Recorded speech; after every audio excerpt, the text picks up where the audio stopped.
Qatar की court ने भारतीय नौसेना के 8 पूर्व अधिकारियों को मौत की सजा सुनाई है। इस मामले में भारत सरकार ने दखल देते हुए कह दिया कि नौसेना के पूर्व अफसरों की रिहाई सुनिश्चित करने के लिए सभी कानूनी विकल्पों की तलाश की जा रही है।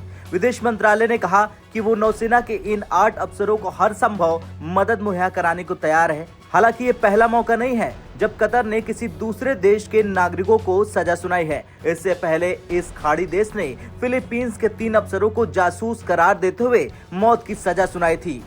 आज से करीब 9 साल पहले कतर में 3 फिलीपींस नागरिकों को पकड़ा गया था। इनमें से एक आरोपी को फांसी की सजा सुनाई गई थी, जबकि 2 अन्य आरोपियों को आजीवन कारावास की सजा सुनाई गई थी। जिसे मौत की सजा सुनाई गई थी वो कतर जनरल पेट्रोलियम में पर्यवेक्षक के रूप में तैनात था, जबकि 2 अन्य आरोपी कतर एयरफोर्स के लिए काम कर रहे थे।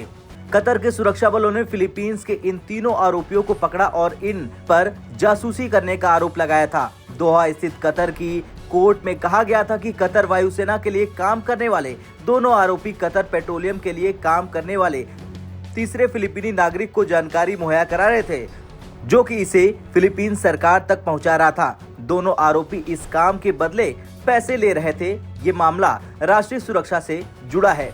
कोर्ट ने इस मामले में जनरल पेट्रोलियम के लिए काम करने वाले आरोपी को मौत की सजा सुनाई थी, लेकिन बाद में इस मामले में अपील की गई। लिहाजा कोर्ट ने सजा कम करके आजीवन कारावास में तब्दील कर दिया, जबकि 2 आरोपियों की आजीवन कारावास की सजा को 15 साल में बदल दिया था। जिन 2 आरोपियों को 15 साल की सजा सुनाई थी उनमें से एक आरोपी का नाम रोनाल्डो उलेप है।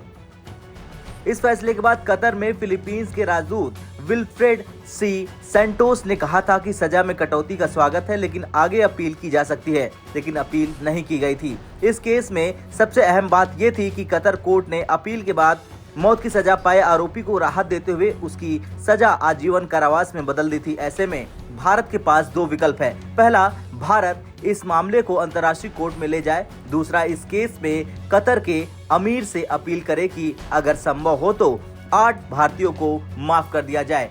खैर, देखना ये होगा कि आगे कतर इस कदम के बाद क्या कुछ और करेगा और क्या भारत छुड़ा पाएगा अपने 8 पूर्व अधिकारियों को। आपका क्या कहना है कमेंट कर जरूर बताएं।